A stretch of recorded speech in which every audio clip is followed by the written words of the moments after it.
be specifics about any of the talks you've heard, or indeed other questions you might want to throw at these wonderful speakers. I think I wrote a little summary down. We've heard from Richard about life, the universe and everything, I think it was, wasn't it? Yep. And from Paolo, everything about agar. Yes. From Marcus, we've heard about the usefulness of using heat for optimizing enzymatic cleaning. And the last two papers were about the application and evaluation of polysaccharide gels on works on paper and then on leather. So I understand the way this is going to work is anyone who has a question needs to shoot their hands up quite high in the audience, and there are people with roving microphones. Actually, they're roving, the microphones are going with them. And you need the one I've got. So I have to be quiet now, do I? All right then, there you go. But we've given you one at the table.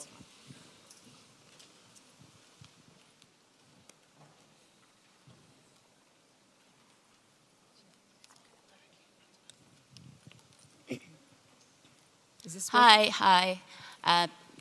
I have a question for Thomas.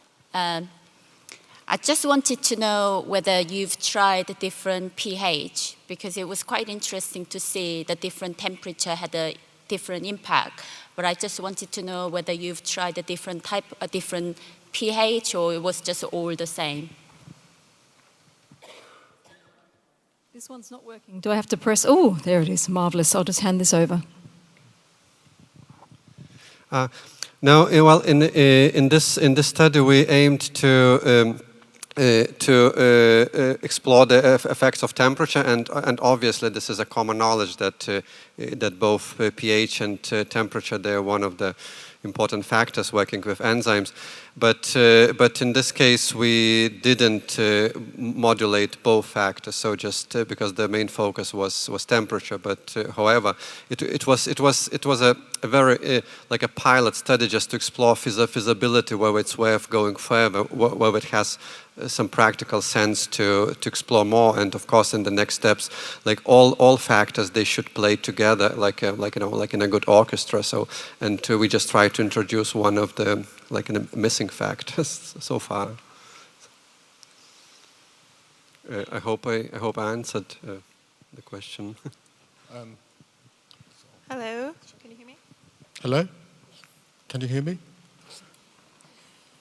I really despise asking questions from the floor, but I just had a little bit of a funny observation to make to do with Richard, talking about life, the universe and everything. Do you realize you've reversed a miracle? What? I'm sorry? Do you realize you have reversed a miracle? What's that? The first miracle of Christ was to turn water into wine. Oh. I used to use alcohols to clean my varnishes off. Now you've turned that to water. Well, we're still going to use alcohol for its best use in the future.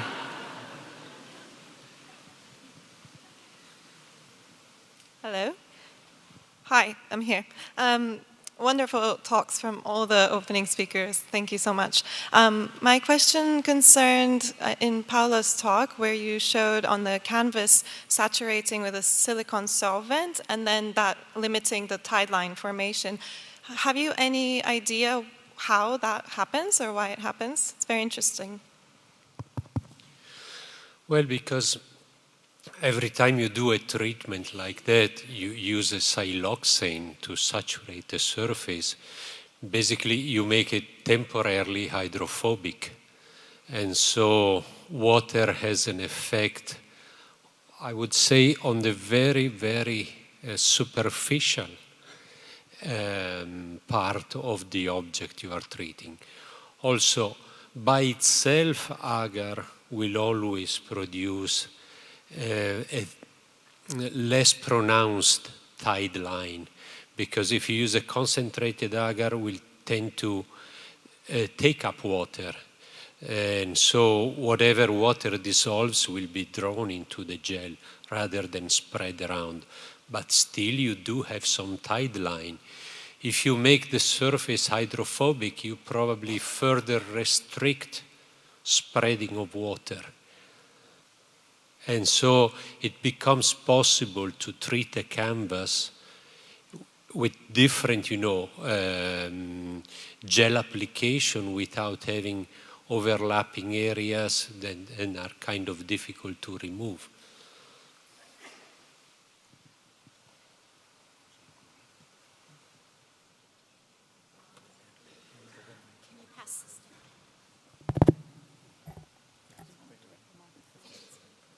Hi, Richard in particular. Can you hear me?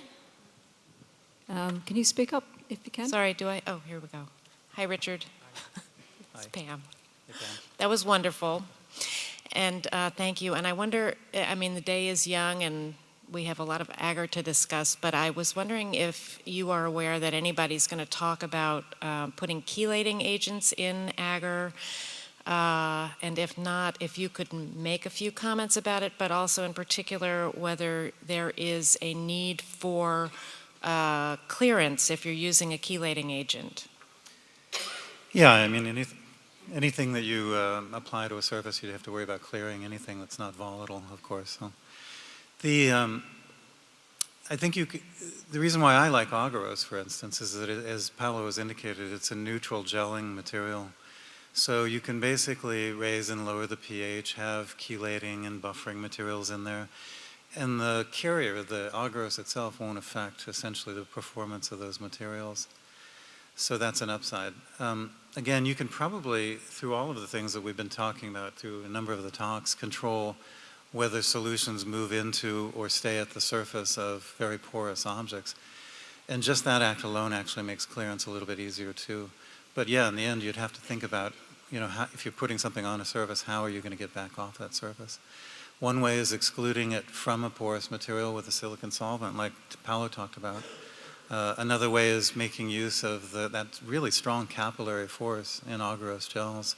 When you get to high percentages, you can really pull things back in there. So again, that's kind of, in a way, self-clearing some of the material that you put on a surface. In the broadest sense, I think we do need to invoke chelation chemistry, in a lot of things. I think on a lot of artifactual surfaces, what we really struggle with are really insoluble salts, metal salts, calcium, magnesium, iron, copper, things like that. And so I think chelating materials in general will always play a role in one degree or another in aqueous cleaning. So. Is that okay? Is that okay, Pam? This is a question for Céline Delattre. I would like to ask you, did you respect the binding of the album, of the drawing? Did you treat the drawings keeping the album bound, or? Yes, because the pages were already detached, so I didn't remove the binding. It was already removed. And then I have done a new binding. I restored the old binding, but then, yes.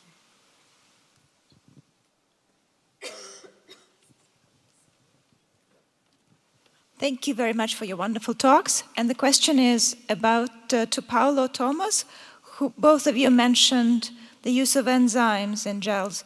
And the question is practical. How do you apply enzymes? You can't cook them with the gels in the microwave. How do you apply them? Each enzyme, they have their temperature optimum, so have to stay below the temperature after which they start to denature. So you simply apply them, after the gel has cooled enough, and which is, for example, if the optimum is 60, you just apply them before that while the gel is cooling. So it's quite simple. I don't know, maybe Paolo. Yeah, if you remember, there was a slide showing that instead of, normally I would do, as an example, 3 grams of agar, 100 milliliters of water, and then let's say 10 milligrams of enzyme all together. Instead, I do only a little water with the enzyme. I pre-warm that to 50 centigrades. Then I make the agar gel with pure water. And when the gel is cooling down and it's at 50, I mix the two solutions. The important part is not to go above 55 centigrades, which is generally a denatured temperature for most proteins. Would you like to add something? No, I was just going to add, remember there are two forms of agarose. There are regular gelling point agarose preparations that form gels really when they get down to about 45 degrees, something like that. And then you can actually buy, they're much more expensive, but you can buy low gelling point agarose preparations that gel. By the time you get down into that range of 32 to 45, you can probably get a lot of proteins into those gels. Enzymes and things of that nature. I just would like to know that actually in those cases when instead of using enzymes in powder form, for example at Moog Museum we used enzymes which are in liquid form already, and those are very convenient to use with gels, and there is really no practical complications adding them during the cooling process, but just choosing the enzyme which is suitable for that purpose. Hi, I have a question for Celine. If I understood correctly, you check the pH of the paper before you wash it. Can you wave? We can't see you. Oh, good. Thank you. So you check the pH of the paper before you did the cleaning and the gel test, and the pH was 6. As far as I can see, the pH is quite good, and I wouldn't wash anything unless pH is 4, because normally water you will use to wash the paper would be about 5 or 5.5. So I just wanted to know why you felt it was necessary to wash the paper, and what you have achieved by washing paper that is pH 6. Yes, the pH was 6, but when you look at it, it was very yellowed and with lots of frozen stains, and that's what we wanted to have an improvement of the aspect. That's what the creator wanted, an improvement of the aspect of the paper. So that's why we did that. And before taking the pH, we thought it was less than 6. We were a little bit surprised to see that. How do we know the paper has discolored if pH is 6? I mean, paper might be already slightly yellower than we expect paper to be white.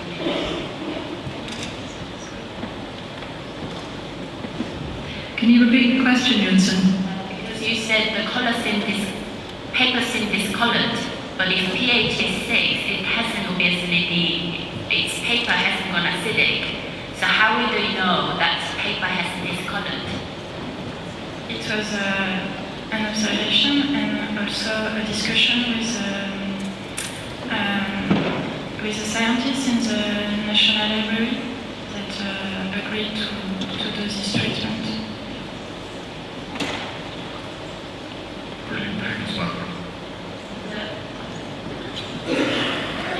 There's a couple more questions at the back there. Good, hands are popping up. Wow. Hi, I was curious, how is it that you get agarose that gels at different temperatures? What causes it to gel? Where are you? At the back. Thank you. Who's your question to? I guess Richard Boulders. Well, as Paolo showed you, native agar really is a combination of 2 carbohydrates, that agropectin and basically agarose.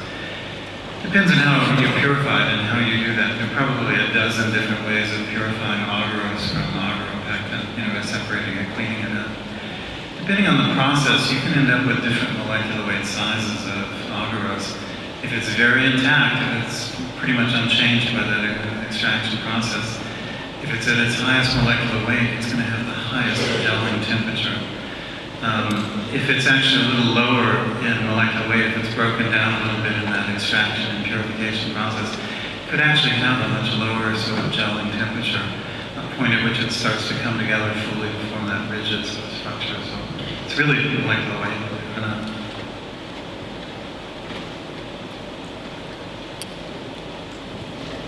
More questions? There's one there. Okay.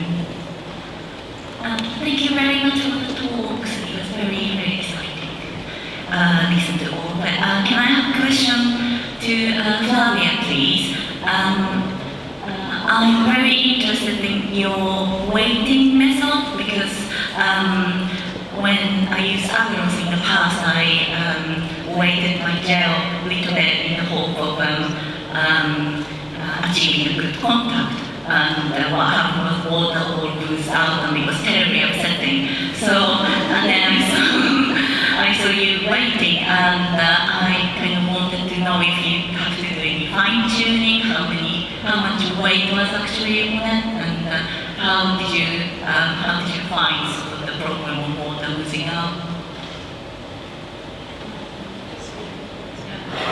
I'm not sure I understood the question, but you asked me about the weight within the specimen. So we weigh the specimens in a climate box. So we have RH and heat temperature always controlled, and we keep them stable. And we weigh the specimens before and after the contact with the gel. And we found out that using 3% gels, the intake of water was minimal. So we had minimal increase of weight. And do you want some more specifics? I can't remember that now, but they are probably in the article. I can't remember how big was the increase of weight, but it was really minimal. Contact time 3 minutes, well, definitely very low values.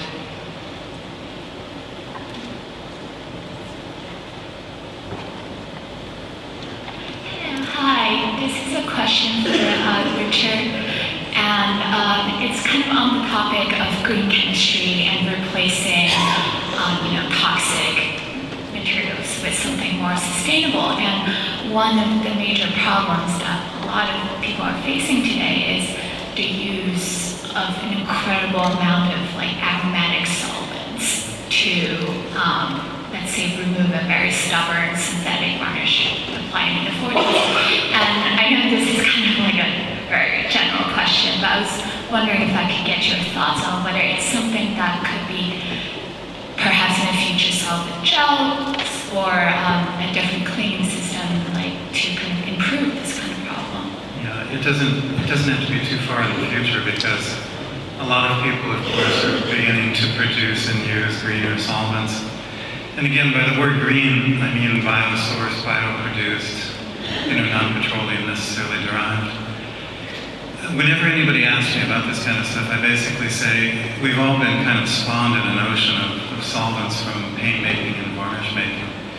The solvents that we're given as our sort of working palette of solvents, the things that include aromatics like xylene and toluene, are really unique to that history. It has nothing to do with what's out there, what's available, and whatever. If we were adopting solvents from cosmetic chemistry, we would already be using materials that are down the drain, degradable sort of things. To give you an example, biodegradable solvents like dibasic esters, things like that, could actually begin to replace some of the solvents that we use for aliphatic hydrocarbons.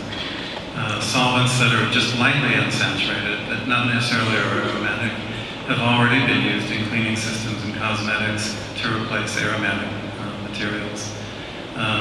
You'll be familiar with things like limonene, those kinds of solvents that are citrus-based or derived. Those things are they've come online in the last 10, 20 years, really as replacements for aromatic solvents in commercial paint strippers and cleaners and home products and things. So the replacements are already there. It's really our job just to kind of stand up, move over, pick them up, and begin to experiment with them themselves.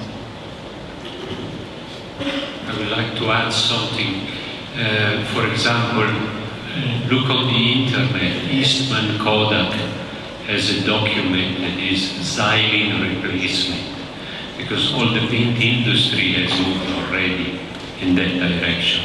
There are, for example, they list a number of solvent mixtures, for example, an hydrocarbon, a saturated hydrocarbon with isobutyrate or a long-chain ketone, and the solvent mixture have the same volatility of xylene and the same polarity.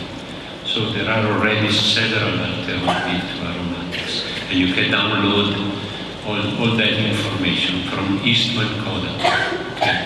Look for xylene replacement.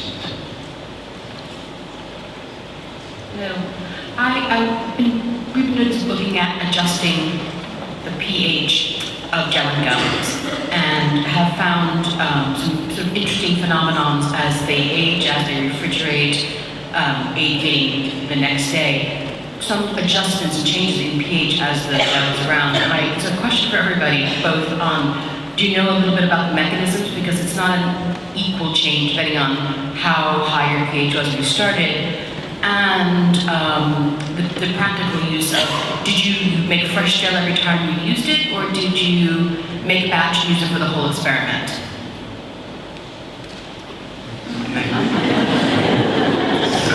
Like musical chairs. You know, these gels need time to form. They need time to form, of course. The rate of cooling can affect kind of how these polymers interlace. The difference is in a gelling gum, for instance, there are really two kinds of molecular weight sizes of the carbohydrate that make the gelatin.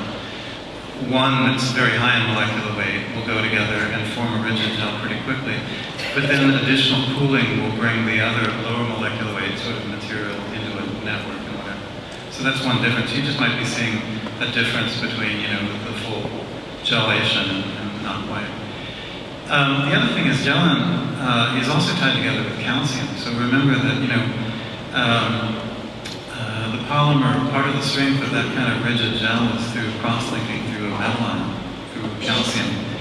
Gelatin has a principal polymer that carries an acid group on it, and you form salts with that, with metal ions. So you might actually see that slightly shift or change, you know, as things cool. That's just inherent to the materials. I see less pH variation in time with agar gels. However, my attitude toward rigid gels is always, you know, make it and use it. Make it fresh and use it. Before it falls, you are out. Or have a discussion about preservatives and antibiological materials.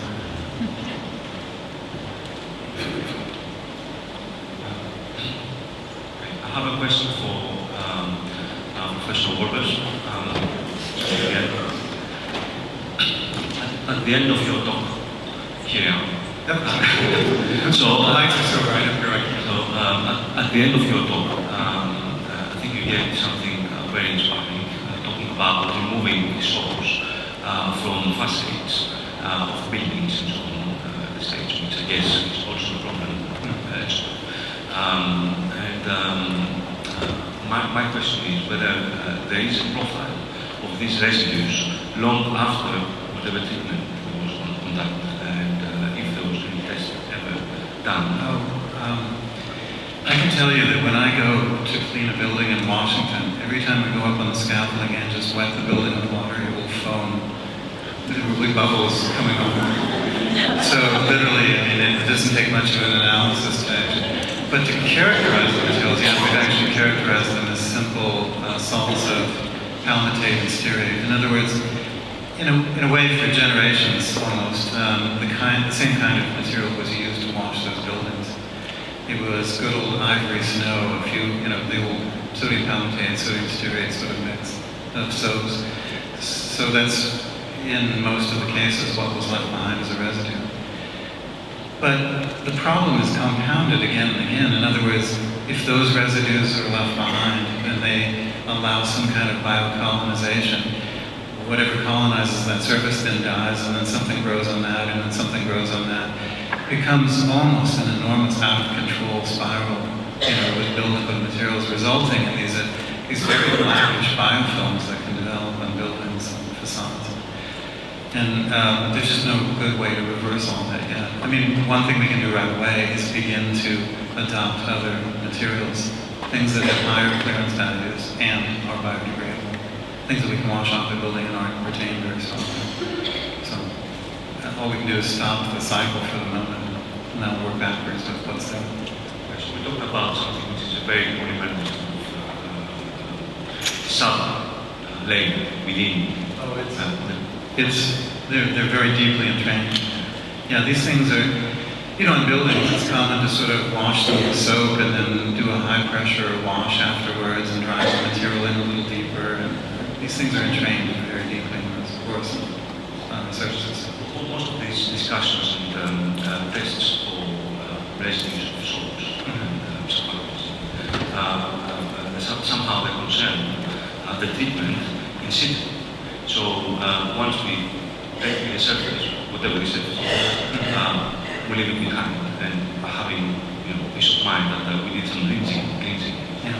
But I guess the problem might be even more complex when we talk about paints, for example. Yeah, I mean, I think we have to worry about it all. I mean, that's what, again, as I say, sets us apart from many other cleaning engineering endeavors.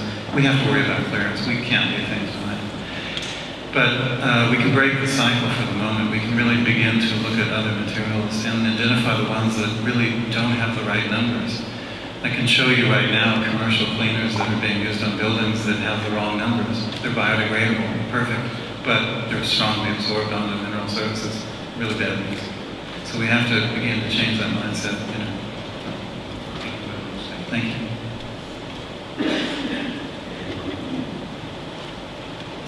We have time, I think, for a couple more questions. There's a hand up.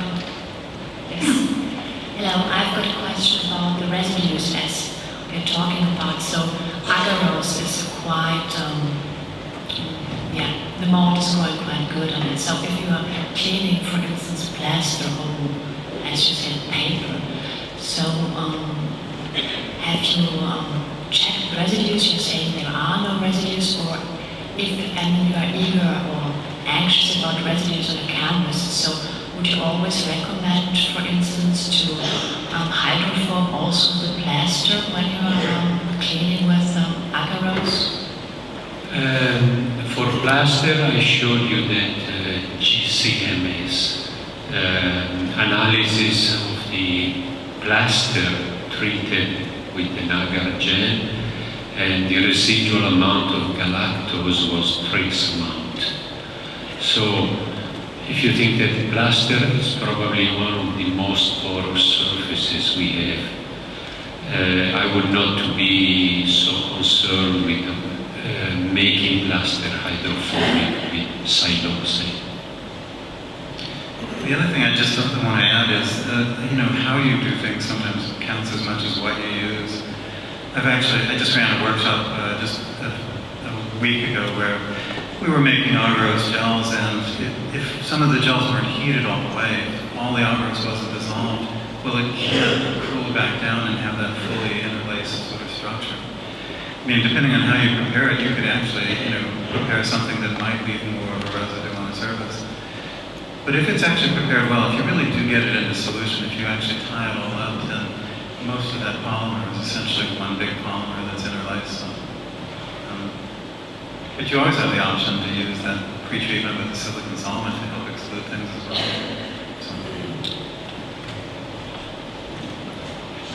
I forgot to mention something important in my presentation first. When we treat very sensitive surfaces like canvas or paper or plaster with agar, we do 2 cycles of cooling and heating and cooling. Because after the second cycle, even visually, the gel will look different. It will be more compact. It will have the ideal retention of water. So I think it's safer to go like that on a sensitive surface. I just wanted to add, as regards clean plaster, alabaster, or other porous and organic surfaces, I just returned a few days ago from Brussels, a conference on plastic cleaning, and actually an interesting opportunity this could go off, but not by developing well, gel-based methods, for example, for plaster developing like a non-contact cleaning method, for example, using atmospheric atomic oxygen, which is a different method, but it's particularly suited for inorganic surfaces such as plaster. And this is, I think, some interesting future development. One lucky last question. Many hands. I think yours at the back there was up first. Thank you. This question is for Cremonesi, and I've seen many conservators that they use tissue paper, like between the alba and works on paper. What do you think about using any support, maybe to prevent these residues? Well, I always wonder if that's an effective procedure. Whenever I use a gel, I try to take advantage of direct contact of the gel with the surface, because also you have some emulsifying power, some like a surfactant-like ability of the gel that you want to take advantage of. So I generally do not use interfaces. No, I can't add anything. I would say the same thing. I think what you really want to do, for instance, with agarose is actually just very well make the gel, that is, interlace it, form the gel structure properly, and therefore control the pore size within the gel. The reason you would use an agarose gel is for that capillary force and wetting and osmotic pressure and whatever. But those things really are only effective, I think, if you bring them to a surface. You know, if there's some intermediary, half of that effect is lost.